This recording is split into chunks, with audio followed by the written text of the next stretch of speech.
আসসালামু আলাইকুম বন্ধুরা, কেমন আছেন সবাই? আশা করছি সবাই ভালো আছেন।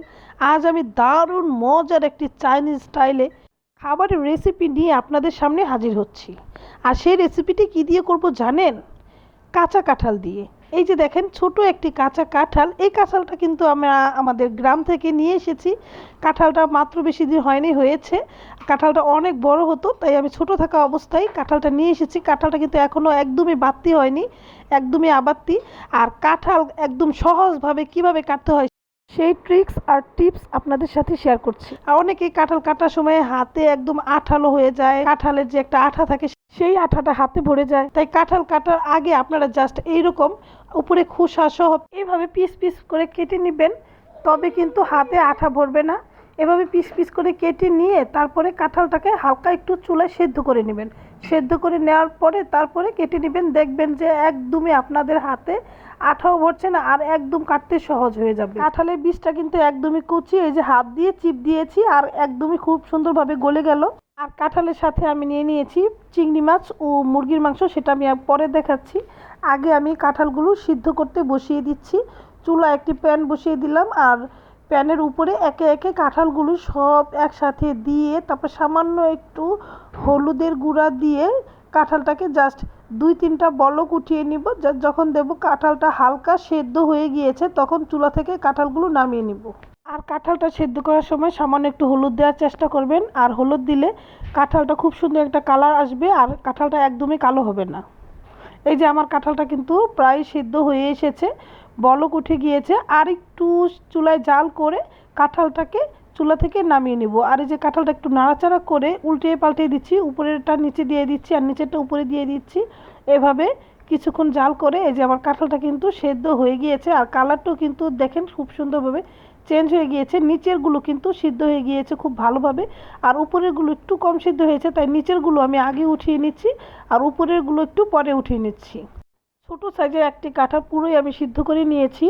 আর সবগুলো দিয়ে আমি রান্না করব না, এখান থেকে আমি 3 পিস নিয়ে নিয়েছি রান্না করার জন্য। আর এই যে কাঁঠালগুলো গরম অবস্থায় চুলা থেকে নামিয়ে এই যে একটি ছুরির সাহায্যে কেটে নিচ্ছি। দেখুন একদমই সফট, জাস্ট ছুরি দিয়ে পোঁচ দিতে দিতেই কেটে যাচ্ছে। আর এইভাবে কাটা অবস্থায় কাটলে অনেক শক্ত থাকতো, হাত মেখে যেত আঠা দিয়ে, আর এখন কিন্তু কোনো আঠাও নেই।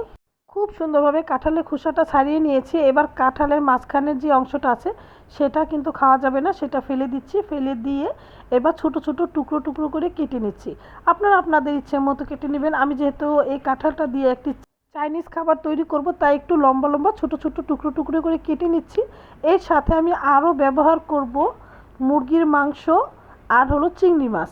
আর চিংড়ি মাছগুলো খুব সুন্দরভাবে পরিষ্কার করে ধুয়ে তারপর উপরের খোসাটা ফেলে তারপর উপরে যে একটা রগ থাকে সেই রগটাও কিন্তু ফেলে দিয়েছি। মুরগির মাংসগুলো লম্বা লম্বা টুকরো টুকরো করে কেটে নিয়েছি। আর এখানে হাফ কাপ পরিমাণে চিংড়ি মাছ নিয়েছি আর হাফ কাপের চেয়ে একটু বেশি পরিমাণে মুরগির মাংস নিয়েছি আর 1 কাপের চেয়ে একটু বেশি পরিমাণে কাঁঠাল নিয়েছি।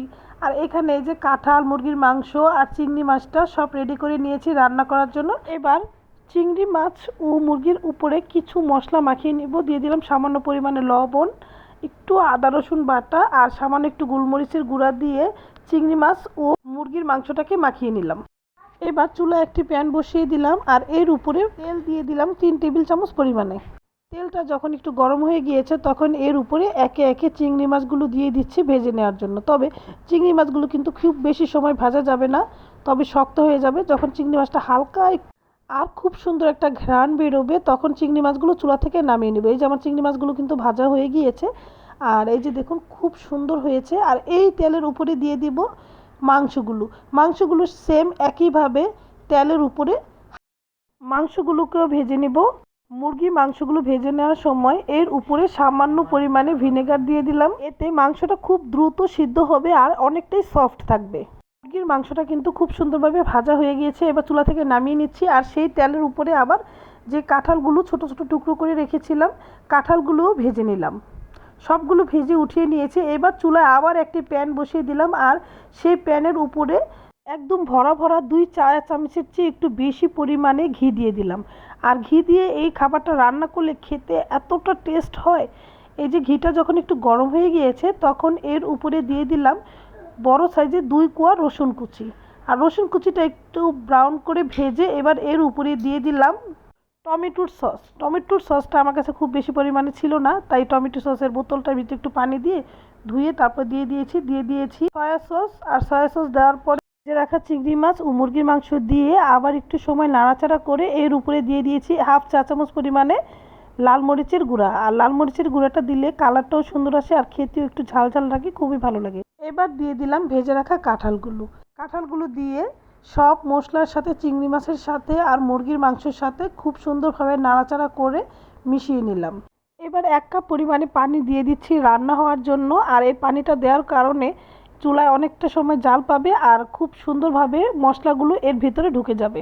যেহেতু চাইনিজ খাবার রান্না করছি আর চাইনিজ খাবারটা একটু মিষ্টি মিষ্টি হলেই ভালো হয়, তাই এর উপরে দিয়ে দিলাম 1.5 চা চামচ পরিমাণে চিনি, দিয়ে দিলাম 6-7 পিস আস্ত কাঁচামরিচ, স্বাদ মতো লবণ। যেহেতু এখানে আমি সয়া সস ব্যবহার করেছি তাই লবণটা একটু বুঝেই দিতে হবে।